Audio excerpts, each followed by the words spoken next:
रहीम अस्सलामुअलैकुम। हम अपने लास्ट लेक्चर में क्लास में फ़िज़िकल क्लासरूम में जो हम डिस्कस कर रहे थे वो ओएसआई मॉडल था। आज हम उसी से स्टार्ट करते हैं क्योंकि वो कंप्लीट नहीं हुआ था। उसी से स्टार्ट करते हैं कि बेसिकली आपके पास ओएसआई मॉडल क्या होता है, क्या ज़रूरत पेश आई इसको बनाने की। तो आए हम डिस्कस करते हैं। ओएसआई मॉडल जो है आपके पास बेसिकली अगर हम बात करें ओएसआई की, तो इससे पहले ओएसआई से पहले दो डिफरेंट वेंडर्स की डिवाइसेस जो हैं वो आपस में कम्युनिकेशन उनका पॉसिबल नहीं था। दो डिफरेंट वेंडर्स की डिवाइसेस आपस में कम्युनिकेट कर ही नहीं सकती थी। ये पॉसिबल कब हुआ? जब आपके पास ओएसआई मॉडल आया। जैसे एक एचपी की डिवाइस है और दूसरी आपके पास जो है वो डेल की डिवाइस है। दो डिफरेंट डिवाइसेस हैं। अगर हम इनको आपस में कम्युनिकेट करवाना चाहते बिफोर द ओएसआई मॉडल तो ये पॉसिबल नहीं था। ये पॉसिबल हुआ जब ओएसआई मॉडल आया। Open system interconnection, open system था, हर डिवाइस दूसरे डिवाइस से कम्युनिकेट कर सकती है। अच्छा जी, ये जो ओएसआई मॉडल है ये आपके पास जो डेवलप किया था वो किया था आईएसओ ने। आई एस ओ ने बिल्ड किया था। ये लिखी भी है इसकी full form, international standard organisation. सही है, ये इसकी फुल फॉर्म आ गई है। तो आईएसओ ने ओपन सिस्टम इंटरकनेक्शन यानी इंटरनेशनल स्टैंडर्ड्स ऑर्गेनाइजेशन ने एक 7 layer model which is called the OSI model build किया ताकि दो डिफरेंट वेंडर के डिवाइसेस जो हैं वो आपस में कम्युनिकेट कर सकें। जैसे देखें इसके बेनिफिट में लिखा हुआ भी है, not limited to a single vendor solution, बल्कि मल्टीपल वेंडर्स जो है अपनी डिवाइसेस से डाटा कम्युनिकेशन करवा सकते हैं bye the help of OSI model. तो आप जब किसी को कॉल करते हैं, किसी को मैसेज करते हैं, तो ये सारा का सारा प्रोसीजर होकर जो है एक डिवाइस दूसरी डिवाइस से कम्युनिकेट करती है। और डाटा कम्युनिकेशन हमने डिस्कस किया था। डाटा कम्युनिकेशन क्या है? आपका डाटा ट्रांसमिट होना सेंडर से रिसीवर तक, सही है, bye the help of any medium क्या कहलाता है आपके पास? डाटा कम्युनिकेशन कराता है। तो डाटा कम्युनिकेशन अगर दो डिफरेंट वेंडर्स की डिवाइसेज हैं और उनके दरमियान आपने करवाना है तो ये पॉसिबल हुआ था bye the help of OSI model. और ये बिल्ड किसने किया था? आईएसओ ने बिल्ड किया था। इससे मल्टीपल चॉइस क्वेश्चंस भी बनते हैं इसी तरह के कि ओएसआई किसने बिल्ड किया? आईएसओ ने बिल्ड किया। आईएसओ की फुल फॉर्म क्या है? इंटरनेशनल स्टैंडर्ड ऑर्गेनाइजेशन है। और ओएसआई की फुल फॉर्म क्या है? ओएसआई की फुल फॉर्म है बेसिकली आपके पास ओपन सिस्टम इंटरकनेक्शन। नेक्स्ट चलते हैं। मैं ये 7 लेयर मॉडल जो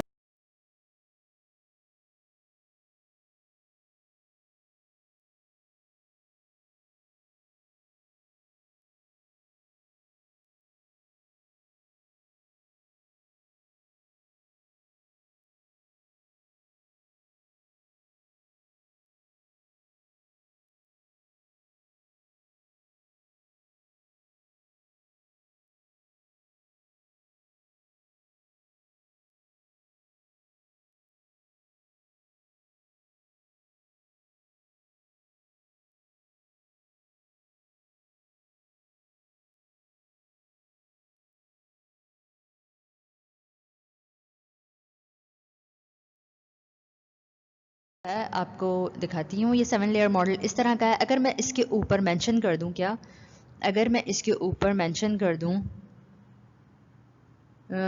ये मेरे पास सेंडर की डिवाइस है,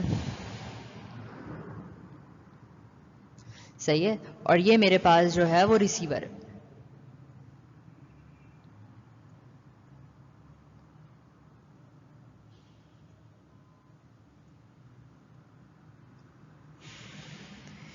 सेंडर हो गया और ये मेरे पास आ गया रिसीवर।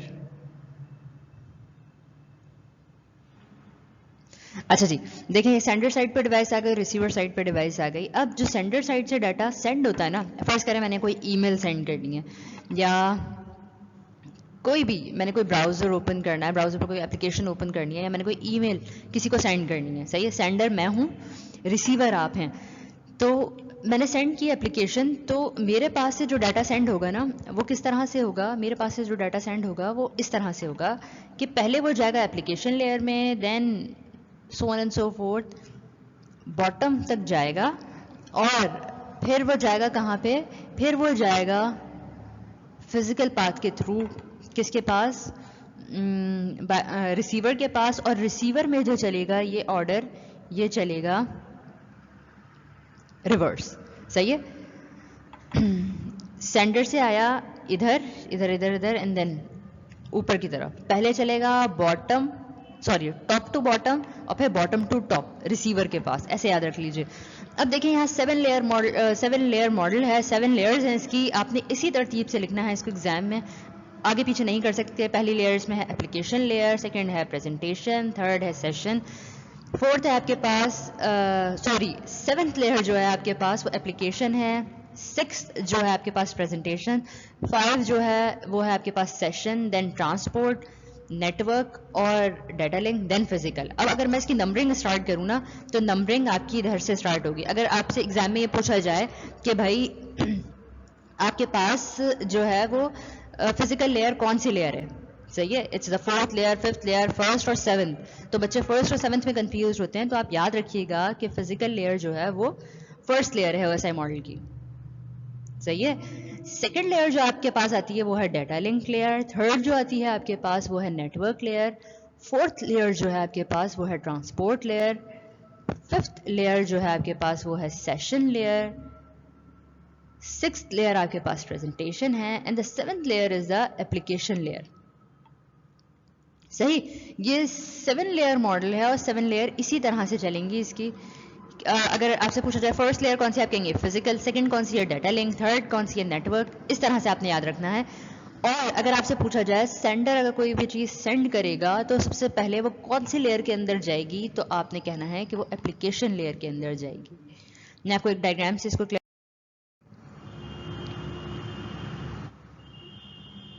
ये वाला डायग्राम देखिए। इस डायग्राम में क्या है, सेंडर साइड से ये सेंडर है और ये आपके पास रिसीवर है। तो जब सेंडर कोई भी डाटा सेंड करेगा आपके पास तो कैसे जाएगा, वो टॉप टू बॉटम जा रहा है। देखें D7 से D6, फिर D5, फिर D4, फिर D3, फिर D2 and then D1। D1 से वो ट्रांसमिशन मीडियम में गया। ट्रांसमिशन मीडियम आपके पास कोई भी हो सकता है, फर्ज करें हम वायर्ड ट्रांसमिशन की बात करें, ये twisted pair cable, fibre optics या किसी भी कोएक्सियल केबल के थ्रू ये गया है आपके पास रिसीवर के पास गया, और रिसीवर में फिर बॉटम अप्रोच इस्तेमाल हुई। कैसे, पहले वो गया कहाँ, फिजिकल लेयर में, फिर सेकंड लेयर में गया, फिर थर्ड, फिर फोर्थ, फिर फिफ्थ, फिर सिक्स्थ एंड देन सेवेंथ। इस तरह से इसका पूरा प्रोसीजर चलेगा। ये चीज़ आपने याद रखनी है, ये डायग्राम आपने याद रखनी है। अक्सर सिर्फ आपके पास OSI मॉडल की डायग्राम ही पूछी जाती है। कभी लेयर्स पूछ लेते हैं इसकी कि एक्सप्लेन कीजिए, कभी डायग्राम पूछ लेते हैं, इससे मल्टीपल चॉइस क्वेश्चंस भी बनते हैं जो हम डिस्कस कर रहे हैं। आपके पास क्या है नेक्स्ट जो है आपके पास, रिमेम्बरिंग द 7 लेयर। इसको हमने क्लास में भी डिस्कस किया था कि ये जो 7 लेयर मॉडल्स हैं, इसी से हमने इंट्रोडक्शन ही मेरे ख्याल से डिस्कस किया है इसका क्लास में। तो ये 7 लेयर्स याद रखने का तरीका क्या है, आप एक सेंटेंस याद कर लें टॉप टू बॉटम के लिए। टॉप टू बॉटम के लिए अगर आपने याद रखना है तो आप कर लें, all people seems to needs data processing. A is for application, P is for people, A is for application, P is for presentation, S is for session, T is for transport, N is for network, D is for data link and P is for physical। तो इस तरह से जो है आपके पास ये 7 layers हैं जो आपने याद रखनी है। अगर टॉप टू बॉटम याद रखनी है, यानी लेयर 7 से लेयर 1 तक याद रखना है आपने, तो आप ये याद कर लें। अगर आपने याद करना है किससे, बॉटम टू टॉप यानी फर्स्ट लेयर से 7th लेयर तक याद करना है, इस तरह से अप्रोच याद करनी है। तो हमने जो सेंटेंस देखा था वो कौन सा था, please do not throw sausage pizza away. ये वाला सेंटेंस हमने देखा था, ये बिल्ड किया था और हमने देखा था कि अगर हम एक सेंटेंस वो वाला याद कर लें तो हमें बॉटम टू टॉप भी याद हो जाएगा। अब हम नेक्स्ट है आपके पास एप्लीकेशन लेयर। सही है, this is the 7th layer of the OSI model. सही, ये आपके पास 7th लेयर है OSI मॉडल की और 7th लेयर एप्लीकेशन लेयर है। अब हम एक एग्जांपल देखते हैं एग्जाम्पल कैसे देखते हैं कि मैंने एक ईमेल सेंड की, अगर मैंने किसी को भी ईमेल करनी है तो ऑब्वियसली मेरे पास कोई ना कोई एप्लीकेशन होनी चाहिए, सही। अगर मैंने किसी को भी ईमेल करनी है तो मेरे पास क्या होनी चाहिए, कोई एप्लीकेशन होनी चाहिए जिसके थ्रू मैं क्या करूँगी, एप्लीकेशन सेंड करूँगी। तो वो तमाम की तमाम एप्लीकेशंस जो सेंडिंग और रिसीविंग पर्पस के लिए इस्तेमाल होती हैं वो रिजाइड करती हैं आपके पास एप्लीकेशन लेयर में। क्या बताया मैंने कि वो तमाम की तमाम एप्लीकेशन जो सेंडिंग और रिसीविंग पर्पस के लिए इस्तेमाल होती हैं वो रिजाइड करती हैं आपके पास एप्लीकेशन लेयर के अंदर। देखिए मैंने इसमें एक सेंटेंस भी लिखा हुआ है, provide services to the end user. अब एंड यूजर को क्या चाहिए, उसने ईमेल करनी है, उसने गेम प्ले करना है, उसने कोई टेक्स्ट मैसेज सेंड करना है, किसी भी तरह की एप्लीकेशन है वो क्या हो जाएगी, वो आप उसको सेंड कर सकते हैं। अच्छा जी, अब आपके पास जो है एप्लीकेशन लेयर का हमने देखा provide services to the end user को सर्विसेज प्रोवाइड करेगा। और हमने देखा किस तरह की सर्विसेज, कोई भी सर्विसेज अगर उसने एप्लीकेशन करनी है तो वो उसको आइदर द ब्राउज़र या फिर किसी एप्लीकेशन के ऊपर जो है वो उसको इंटरफेस प्रोवाइड करेगा जिसमें सेंड का बटन होगा, एडिटिंग का बटन होगा, जिसपे वो ईमेल लिखेगा, एडिट करेगा और उसको सेंड करेगा, सही। वो तमाम का तमाम इंटरफेस, ये पूरी की पूरी एप्लीकेशन कहाँ रिजाइड करेगी, आपकी एप्लीकेशन लेयर के अंदर। आपकी जो एप्लीकेशन लेयर है ना वो एक और काम भी करती है। वो एक और काम क्या करती है, वो एक और काम ये करती है कि ये इंटरेक्ट करती है आपके ऑपरेटिंग सिस्टम के साथ।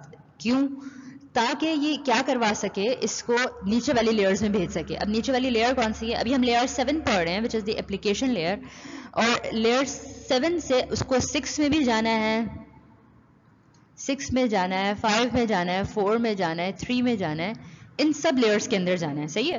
तो इन लेयर के इसके नीचे वाली लेयर में भेजने के लिए ये इंटरेक्ट करेगी या तो किस ऑपरेटिंग सिस्टम से कि वो उसे नीचे वाली लेयर में भेज दे, या फिर वो कोई एप्लीकेशन सॉफ्टवेयर ही होगा जिसको हेल्प करेगा कि एप्लीकेशन लेयर से वो नीचे वाली लेयर्स में चली जाए। क्योंकि अभी हम सेंडर साइड की बात करें तो वो बॉटम लेयर्स के ऊपर जाएगी। अच्छा जी, इसके अलावा यहाँ लिखा है फाइल ट्रांसफर प्रोटोकॉल। ये प्रोटोकॉल हम डिस्कस कर चुके हैं। Hyper text transfer protocol HTTP ये भी हम डिस्कस कर चुके हैं, और HTTPS भी डिस्कस कर चुके हैं। सिंपल मेल ट्रांसफर प्रोटोकॉल हमने ईमेल में पढ़ा था। ईमेल के लिए जो प्रोटोकॉल यूज होता है वो SMTP यूज होता है, सिंपल मेल ट्रांसफर प्रोटोकॉल इस्तेमाल होता है। नेक्स्ट आपके पास टेलनेट भी वही सर्विस है जो रिमोट कंप्यूटर को एक्सेस करने में मदद देती है आपको, जिसके थ्रू आप रिमोट कंप्यूटर को क्या कर सकते हैं, एक्सेस कर सकते हैं। अब आपके पास ये तमाम की तमाम एप्लीकेशन और ये प्रोटोकॉल्स हैं, और इसके अलावा बेतहाशा एप्लीकेशन है। जैसे इसमें एग्जांपल में मैंने लिखा हुआ है आउटलुक क्या है, ईमेल एप्लीकेशन है, इंटरफेस प्रोवाइड करता है जिसपे आप ईमेल लिखकर और किसी को सेंड कर सकते हैं। और ये याद रखिएगा कि तमाम की तमाम एप्लीकेशंस जो सेंडिंग पर्पस के लिए इस्तेमाल हो या फिर रिसीविंग पर्पस के लिए इस्तेमाल हो, वो रिजाइड करेंगी आपकी एप्लीकेशन लेयर में। Next layer which is the layer 6, और आपके पास लेयर 6 कौन सी है, लेयर 6 है आपके पास प्रेजेंटेशन लेयर। और प्रेजेंटेशन लेयर क्या करती है आपके पास, प्रेजेंटेशन लेयर जो है वो आपका डाटा स्टैंडर्ड फॉर्म में कन्वर्ट कर देती है। अगर मैं कहूँ कि आपकी प्रेजेंटेशन लेयर जो है वो ट्रांसलेशन का काम करती है तो ये बिल्कुल गलत नहीं होगा। अब देखें, आपके पास दो तरह की इनकोडिंग स्कीम्स होती हैं। कौन कौन सी होती है, एक होती है आपके पास ASCII, दूसरी होती है आपके पास एब्सिडिक, सही है। ये दो तरह की इनकोडिंग स्कीम्स हैं। इन दोनों इनकोडिंग स्कीम्स में आपकी डिवाइसेस चल रही होती हैं। फर्स्ट करें, जो सेंडर साइड पर डिवाइस है वो आपके पास ASCII में जो आपके पास डाटा आ रहा है उसको समझती है, और जो रिसीवर साइड पे है वो एब्सिडिक समझती है। ASCII हमने पढ़ा था, American standard code for information interchange, और एब्सिडिक भी पढ़ा था, extended binary coded decimal for information interchange. ये दोनों इनकोडिंग स्कीम्स हमने डिस्कस की थी। तो इसमें होता क्या है, ये दो इनकोडिंग स्कीम्स हैं। एक ये बिल्कुल इसी तरह से जैसे हमने ट्रांसलेटर डिस्कस किया था ना, कि एक बंदा है जिसको इंग्लिश आती है, दूसरा बंदा है जिसको चाइनीज आती है। इन दोनों के बीच में किसी ट्रांसलेटर की जरूरत पड़ेगी तो वही ट्रांसलेटर जो है ना हमारे पास, वो प्रेजेंटेशन लेयर है, वो प्रेजेंटेशन लेयर जो है वो स्टैंडर्ड फॉर्म में डाटा को कन्वर्ट करेगी ताकि सेंडर और रिसीवर दोनों साइड पे जो है आपका डाटा समझ आ सके। अब होता क्या है, वो आपके डाटा को, आपका डाटा किस पैटर्न में होगा, 0 1 की फॉर्म में होगा, इस तरह से होगा।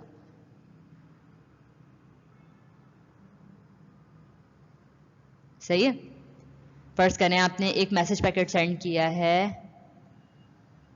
हेलो, तो वो इसको क्या कर देगा, एस्की में कन्वर्ट कर देगा, अल्फाबेट को 77 बिट्स में कन्वर्ट कर देगा, एब्सिडिक में है तो 8 बिट में कन्वर्ट कर देगा। अच्छा जी, एस्की और एब्सिडिक हो गया। अब एक और काम क्या है इसका, जो आपको समझ आ ही गया होगा, sender, a format that layers below it can understand. Sender side पे जो इसके नीचे वाली लेयर्स हैं, यानी लेयर 5, लेयर 4, लेयर 3, ऐसे फॉर्मेट में कन्वर्ट कर देगा कि बाकी की जो लेयर्स हैं नीचे वाली, वो सारी की सारी इसको क्या कर सकें, समझ सकें। और रिसीवर साइड पे भी क्या करेगा, रिसीवर साइड पे एक ऐसे फॉर्मेट में इसको कन्वर्ट कर देगा, एक ऐसे स्टैंडर्ड फॉर्म में इसको कन्वर्ट करेगा कि द लेयर्स अबव इट, जो इसके ऊपर वाली एप्लीकेशन, सॉरी, जो इसके ऊपर वाली लेयर्स हैं वो इसको अंडरस्टैंड कर सकें रिसीवर साइड पे। इसको कहा जाता है basically inter operability between the encoding schemes, यानी एस्की टू एब्सिडिक, एब्सिडिक टू एस्की, ये कहलाएगा आपके पास इंटर ऑपरेबिलिटी, यानी ट्रांसलेशन का काम जो है आपकी प्रेजेंटेशन लेयर कर रही होती है। प्रेजेंटेशन लेयर में आपने क्या देखा कि ट्रांसलेशन का काम करेगी, और मैंने इसको बहुत डिटेल्ड बता दिया है आपको ट्रांसलेशन किस तरह की होती है। डाटा कंप्रेशन करेगी, यानी नंबर ऑफ बिट्स को, आपके पास ऑडियो है, वीडियो है, जो भी चीज़ है ना आपके पास, उसमें नंबर ऑफ बिट्स को क्या करेगी, उसको रिड्यूस कर देगी, नंबर ऑफ बिट्स को कम कर देगी, यानी फाइल को कंप्रेस कर देगी या डाटा को कंप्रेस कर देगी। नेक्स्ट आपके पास है डाटा इंक्रिप्शन। इंक्रिप्ट करना या डाटा इंक्रिप्शन क्या क्या चीज़ होती है, इंक्रिप्शन होती है बेसिकली डाटा हाइडिंग। सही है, डाटा को ओरिजिनल फॉर्मेट से कन्वर्ट कर दिया जाए। अब इंक्रिप्शन के बेतहाशा एल्गोरिथम्स हैं जो इस पे अप्लाई किए जाते हैं। एल्गोरिथम्स मतलब डिफरेंट टेक्निक्स हैं। कोई भी ऐसा वर्ड या कोई भी ऐसी टर्मिनोलॉजी जो मैं यूज़ करूं और आपको लगे कि वो आपने नहीं सुनी हुई, तो आप मुझसे पूछ लीजिएगा। अच्छा जी, डाटा कंप्रेशन आपके पास क्या है, डाटा कंप्रेशन आपके पास, सॉरी, डाटा इंक्रिप्शन आपके पास क्या था, डाटा इंक्रिप्शन आपके पास था नंबर ऑफ बिट्स जो है उसमें चेंजेस हो जाएंगे। सही है, इंक्रिप्ट हो जाएगा, आपका डाटा हाइड हो जाएगा। सिर्फ ऑथराइज पर्सन जिसको वो मैसेज सेंड किया गया है, सिर्फ वही उसको रीड कर सकता है, उसे के पास जाके वो डिक्रिप्ट होगा। सेंडर साइड से डाटा इंक्रिप्ट होगा, इंक्रिप्शन होगी, और रिसीवर साइड पे क्या होगा, डाटा डिक्रिप्ट होगा। अगर आप व्हाट्सएप यूज करते हैं आप सब, और आपको पता होगा कि जब आप व्हाट्सएप ओपन करते हैं तो इसमें ऊपर एक मैसेज लिखा हुआ होता है जिसमें लिखा हुआ होता है your data is end to end encrypted, यानी सिर्फ ऑथराइज पर्सन ही जो है उसको रीड कर सकता है, अदरवाइज बीच में कोई भी हैकर अगर आपका डाटा रीड करना चाहे तो उसको रीड नहीं कर सकता। अब इसमें बेसिकली लॉक्स लगा दिए जाते हैं। लॉक्स मतलब डाटा को उसकी ओरिजिनल फॉर्म से कन्वर्ट कर दिया जाता है। फर्स्ट करें मैंने उसको मैट्रिक्स फॉर्म में कन्वर्ट कर दिया, उसमें बहुत सारी बिट्स न्यू ऐड करवा दी और बिट्स का ऑर्डर चेंज कर दिया किसी भी एल्गोरिथम के थ्रू, तो ये डाटा इनक्रिप्ट हो जाएगा। फर्स्ट करें हेलो का format for example let's suppose ये था, अब वो अपनी ओरिजिनल फॉर्म से कन्वर्ट होके इस तरह से हो जाएगा, कुछ बिट्स आगे चली जाएंगी, कुछ पीछे चली जाएंगी, मतलब अपनी ओरिजिनल फॉर्म से वो कन्वर्ट हो जाएगा। तो जब सेंडर साइड से, सही है, जब सेंडर साइड से डाटा रिसीवर साइड पे जाएगा, सॉरी, जब सेंडर साइड से डाटा रिसीवर साइड पे जाएगा ना,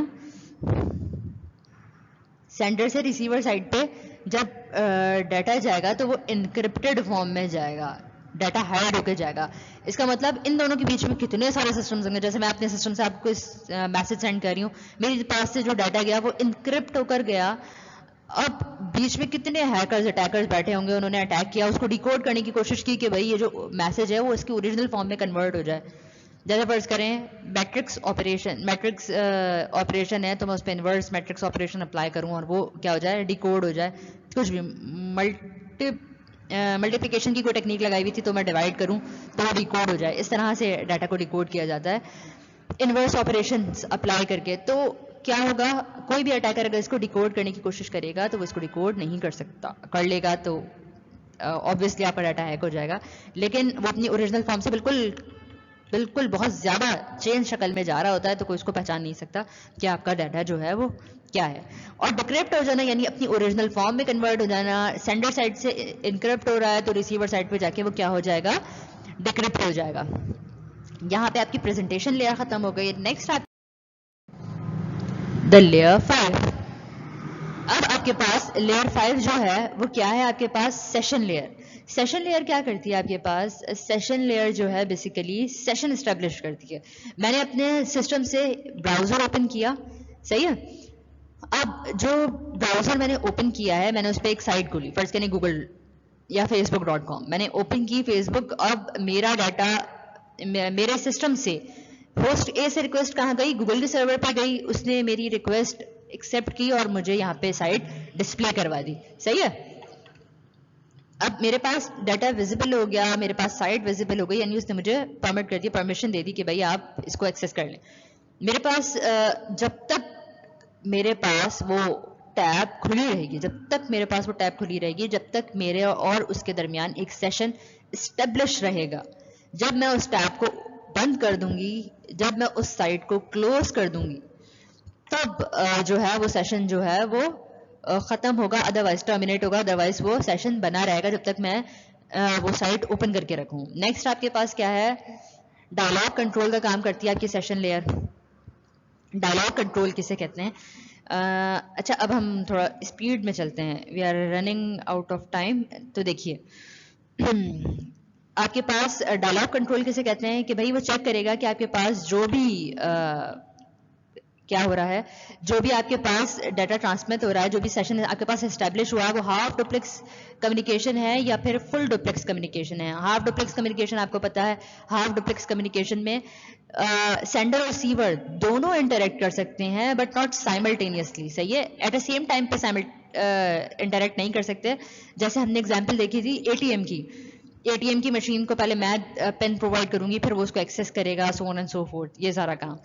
और जबकि आपके पास फुल डुप्लेक्स ट्रांसमिशन मोड इस तरह का मोड होता है जिसमें साइमल्टेनियसली सेंडर और रिसीवर मैसेज पैकेट सेंड भी कर सकते हैं और रिसीव भी कर सकते हैं। जैसे आपके पास टेलीफोन कॉल, या आपके पास अभी जो वीडियो कॉन्फ्रेंसिंग चल रही है, मैं बोल रही हूँ और आप सुन रहे हैं, तो ये क्या है, आपके पास फुल डुप्लेक्स कम्युनिकेशन है। मैं आपको कॉल करूँ, आप और मैं दोनों साइमल्टेनियसली सुन भी सकते हैं और बोल भी सकते हैं उस कॉल पे, मतलब टू वे कम्युनिकेशन पॉसिबल है एट द सेम टाइम। इसका मतलब क्या है, इसका मतलब ये है कि ये फुल डुप्लेक्स कम्युनिकेशन है। अच्छा जी, ये डायलॉग कंट्रोल में आ गया कि भाई ये हाफ डुप्लेक्स कम्युनिकेशन कराएगा या फुल डुप्लेक्स कम्युनिकेशन कराएगा। नेक्स्ट वन ये करता है synchronisation. And what is so called synchronisation, फर्ज करें आपके पास एक फाइल है, पीडीएफ फाइल है और उसके अंदर 800 पेजेस हैं, सही है। 800 पेजेस हैं, तो मैं हर 50 पेजेस के बाद ना एक चेक पॉइंट लगाऊंगी कि भाई 50 पेजेस जो हैं वो सक्सेसफुली ट्रांसफर हो गए। अगेन 50 पेजेस जब ट्रांसफर होंगे तो उस पर भी चेक होगा। इस तरह से 50 पेजेस के बाद जब चेक पॉइंट होगा ना, तो मुझे क्या आसानी रहेगी, मुझे ये आसानी रहेगी कि अगर बीच से कोई डाटा, ये वाले 50 पेजेस जो हैं फर्ज करें वो सेंड नहीं हुए, सही है, आगे वाले 50 पेजेस वो सेंड हो गए, ये वाले सेंड नहीं हुए, तो मुझे मुझे इसकी ज़रूरत नहीं है कि मैं ये वाले जो पैकेट्स हैं ना इनको भी दोबारा सेंड करूं। तो इससे क्या होगा, मेरा डाटा रेट बढ़ जाएगा। सिर्फ मैं वो वाले सेंड करूंगी 50 पेजेस जो सेंड नहीं हुए हैं, या उनमें से कोई एक आध पेज जो था वो मिसिंग था, सिर्फ वो वाले वहीं से दोबारा सेंड होना स्टार्ट होंगे, वही 50 पेजेस सेंड होंगे, पूरा एक साथ सेंड नहीं होगा। तो ये वाला प्रोसेस कहलाता है आपके पास सिंक्रोनाइजेशन। आपके पास लेयर 4 है और layer 4 is called the transport layer. ये आपके पास सर्विस पॉइंट एड्रेसिंग का काम करती है। सर्विस पॉइंट एड्रेसिंग किसे कहते हैं, सर्विस पॉइंट एड्रेसिंग का मतलब है आपके पास के पोर्ट नंबर असाइन करना। जैसे देखें, मैंने मल्टीपल टैब्स ओपन की हुई है, मैंने ऑनलाइन गेम भी ओपन किया हुआ है, मैंने फेसबुक भी ओपन की हुई है और मैंने इंस्टाग्राम भी ओपन किया हुआ है, मैंने मल्टीपल टैब्स ओपन की हुई है, सही है। और मैं यूट्यूब पे कोई मूवी भी देख रही हूँ एक साथ, मैंने बड़ी मल्टीपल टैब्स ओपन की हुई हैं। तो जहां का डाटा है ना वो वहीं पे सेंड करे। भाई देखें, ये सेंडर है, ये रिसीवर है, ठीक है। सेंडर से रिसीवर तक जो डाटा है ना वो कैसे ट्रांसमिट होगा, वो जब ट्रांसमिट हो तो उसी टैब के ऊपर जाए, उसी एप्लीकेशन के ऊपर जाए जहां का वो डाटा है। अब देखें गूगल के सर्वर से वो डाटा फैच करके ला रहा है, फेसबुक के सर्वर से वो डाटा फैच करके ला रहा है। अब इतने मल्टीपल सर्वर से जब वो डाटा फैच करके लाएगा तो वो ऐसा कभी नहीं होता कि मैं फेसबुक पे कोई पेज एक्सेस या कोई चीज ओपन करूं और वो गेम ओपन हो जाए वहां पे जो मैंने अपनी नेक्स्ट टैब पे खोला हुआ है, नहीं ना। जिस टैब का डेटा है वो उसी टैब के ऊपर आके ओपन होता है, कभी भी इसमें आपको कोलिजन नजर नहीं आएगा। ये वाला काम जो है आपका ट्रांसपोर्ट लेयर कर रही होती है, which is also called the heart of OSI model. Heart कहलाता है ओएसआई मॉडल का। और इसके अलावा क्या होता है इसमें, पोर्ट नंबर्स मैं आपको बता देती हूँ कि स्टैंडर्ड साइड पे मल्टीपल टैब्स ओपन है। ये टैब नंबर 1 है, ये टैब नंबर 2 है, ये टैब नंबर 3 है, सही है। इसके ऊपर मैंने फेसबुक ओपन किया हुआ है, नेक्स्ट वन के ऊपर मैंने इंस्टाग्राम ओपन किया हुआ, फिर मैंने गेम्स ओपन किए हुए, मल्टीपल टैब्स है मेरे पास। अब मैंने इसको क्या कर देना है, इसको पोर्ट नंबर असाइन कर देना है कि भाई जो डाटा है वो एक्सपोर्ट से ने एक्सेस करना चाहा है तो वो एक्सपोर्ट पे ही डाटा फैच होकर आएगा जो भी उसने एक्सेस करना है, सही है। ये पोर्ट नंबर मैंने असाइन कर दिए। अब नेक्स्ट आपके पास क्या है, रीअसेंबलिंग और सेगमेंटेशन का। छोटे छोटे से हिस्सों में आपके जो भी डाटा है ना उसको तकसीम कर देगा, वो सेगमेंट्स में बांट देगा, छोटे छोटे सेगमेंट्स में। और फिर क्या करेगा, उसको रीअसेंबल कर देगा। पहले उसको सीक्वेंस नंबर असाइन करेगा, सही है। जैसे 1 है, 2 है, 3 है, मैंने यहाँ लिखा हुआ भी है ना, 2 है, 3 है, 4 है, 5 है, सही है। पहले छोटे छोटे सेगमेंट्स में उसको डिवाइड किया उस पैकेट को, और फिर क्या किया, उसमें सीक्वेंस नंबर लगा दिए। कि अब होगा क्या, एरर कंट्रोल वाला काम देखते हैं अब हम रीअसेंबलिंग से ना। रीअसेंबलिंग यानी सीक्वेंस नंबर देना क्यों आसान है, क्योंकि उसको रीअसेंबल करना आसान हो जाता है। फर्ज करें इसी से हम एरर कंट्रोल भी डिस्कस कर लेंगे। फोर्थ वाला जो पैकेट था, वो फोर्थ वाला जो सेगमेंट था ना वो ट्रांसमिट नहीं हुआ। अब फोर्थ वाला जो सेगमेंट है वो फोर्थ वाले की प्लेस पे ही जाना चाहिए। तो सीक्वेंस नंबर से उसको पता चल जाएगा कि भाई 1 2 3 एंड देन फोर्थ वाला ट्रांसमिट नहीं हुआ, तो 3 के बाद 4 मिसिंग है, तो 3 के बाद वो खुद ब खुद 4 को प्लेस कर देगा, उसको सेंड कर देगा। ये एरर कंट्रोल का काम भी जो है वो आपकी ट्रांसपोर्ट लेयर करती है। अब इसमें दो टर्मिनोलॉजीज और हैं, कनेक्शन ओरिएंटेड और कनेक्शन लेस ओरिएंटेड। अब आपके पास ना दो तरह के कनेक्शंस होते हैं, कनेक्शन ओरिएंटेड होता है, कनेक्शन लेस ओरिएंटेड सर्विसेज होती हैं। कनेक्शन ओरिएंटेड वो होती हैं जिसमें एक्नॉलेजमेंट सेंड होती है, जैसे टीसीपी प्रोटोकॉल। गूगल से मैं कोई डाटा सेंड करूंगी, कोई डाटा फैच करने की कोशिश करूंगी, मैं उसको कोई रिक्वेस्ट सेंड करूंगी तो वो मुझे एक्नॉलेज करेगा कि हाँ आपका मैसेज मुझे मिल गया है, सही है। एक्नॉलेजमेंट वाला का जो काम है ना वो कनेक्शन ओरिएंटेड का है, टीसीपी प्रोटोकॉल का है कि भाई अगर आपके पास कनेक्शन ओरिएंटेड प्रोटोकॉल इस्तेमाल हो रहा है, कनेक्शन ओरिएंटेड सर्विस है आपके पास, तो आपके पास एक्नॉलेजमेंट मिलेगी।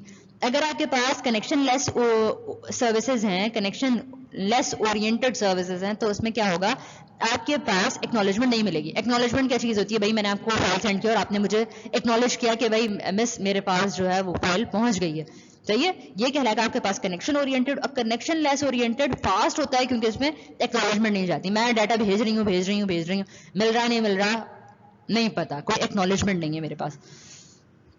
तो यूजर डाटा प्रोटोकॉल या यूडीपी जो है वो बेसिकली कनेक्शन लेस ओरिएंटेड है। अगर आप स्काइप कॉलिंग करें या कुछ भी वीडियो कॉन्फ्रेंसिंग अगर आप कर रहे हैं, उसमें आपके पास जो है वो यूडीपी इस्तेमाल होता है जिसमें एक्नॉलेजमेंट सेंड नहीं होती है। एक्नॉलेजमेंट सेंड ना होना मतलब, इसका एक मतलब ये भी है कि आपके पास जो है क्या नहीं आएगा, एक्नॉलेजमेंट नहीं आएगी। फर्स्ट करें मैंने एक मैसेज पैकेट भेजा हेलो, लेकिन आपके पास एक एल नहीं गया, सही है। मैंने एक मैसेज पैकेट सेंड किया bye the help of voice, मैं वीडियो कॉन्फ्रेंसिंग पे थी, तो एक एल जो है वो सेंड नहीं हुआ। अगर ये कनेक्शन ओरिएंटेड होता ना तो आपके पास हेल ओ ट्रांसफर हो गया, उसके बाद सिर्फ एल दोबारा से आपको सुनाई देता। इसी वजह से जो है यूडीपी में, यूडीपी कनेक्शन लेस सर्विस है, जो डाटा लॉस हो गया वो लॉस हो गया, सही, वो आपको दोबारा सुनाई नहीं देगा ये, क्योंकि उसकी एक्नॉलेजमेंट नहीं है। अच्छा जी,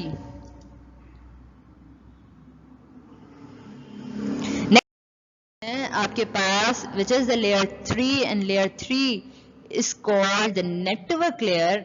नेटवर्क लेयर में आपके पास राउटिंग का काम होता है। राउटर जो है आपका बेसिकली, या राउटिंग या नेटवर्क लेयर आपके पास क्या करती है, पहले याद रखिएगा। अगर आपसे ये पूछा जाए कि राउटर कौन सी डिवाइस है तो आप कहेंगे लेयर 3 डिवाइस है। क्यों?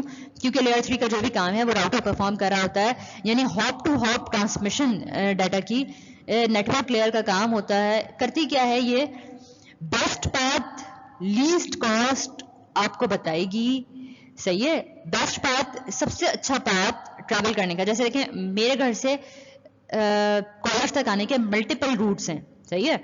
अब मैं कौन सा रास्ता सेलेक्ट करूंगी, दिस इज द बेस्ट, वो वाला बेस्ट पाथ जो शॉर्टेस्ट भी होगा, जिसमें मेरी लीस्ट कॉस्ट लगेगी, सही, वही पाथ मेरा बेस्ट पाथ होगा। तो आपके पास मल्टीपल राउटर्स हैं, आपने जहां से डाटा सेंड करना होता है, इतने सारे कनेक्शंस हैं। अब उस कनेक्शन में से कौन सा पाथ पिक किया जाए, कौन सा बेस्ट पाथ है जिसमें लीस्ट कॉस्ट भी आए और वो शॉर्टेस्ट पाथ भी हो, यानी डाटा मेरा जल्दी ट्रांसफर हो जाए, वो आपके पास, वो वाला काम जो आपके पास नेटवर्क लेयर करती है, और ये काम करती है आईपी एड्रेसिंग के ऊपर। आईपी एड्रेसिंग क्या है, ये आपका नेटवर्क एड्रेस होता है जिसपे आपकी डिवाइस पहचानी जाती है bye the help of network address के, आपकी डिवाइस जो है वो पहचानी जाती है।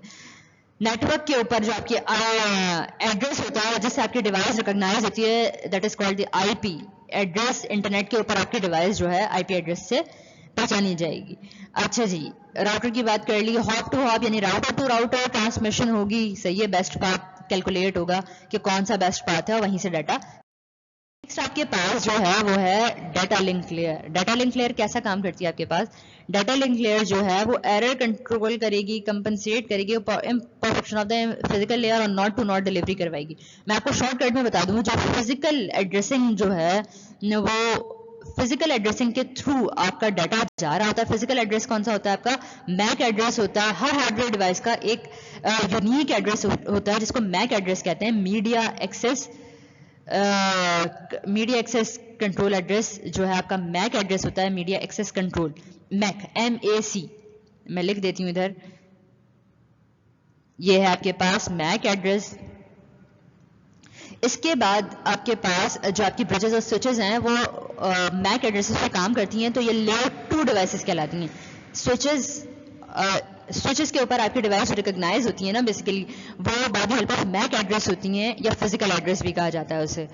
तो इसके बाद लास्ट स्लाइड है आपके पास कौन सी, फिजिकल लेयर की। फिजिकल लेयर आपके पास क्या करता है, आपका डाटा ट्रांसमिट करेगा सोर्स से डेस्टिनेशन पे bye the help of any physical medium. Electrical pulses में आपके डाटा को कन्वर्ट कर देगा। 0-1 की फॉर्म में आपका डाटा है उसको इलेक्ट्रिकल पल्सेस में कन्वर्ट कर देगा और किसी भी फिजिकल मीडियम के थ्रू भेज देगा। वो फाइबर ऑप्टिक्स हो, कोई वायरलेस ट्रांसमिशन हो, या कोएक्सियल केबल हो, ट्विस्टेड पेयर केबल हो, वो स्टैंडर्ड साइट पर चली जाएगी। अब अगर आपकी कोई क्यूरी है तो आप मुझसे पूछ सकते हैं, और हम इस सेशन को यहीं पे ख़त्म करते हैं, इस लेक्चर को हम यहीं पे वाइंड अप करते हैं।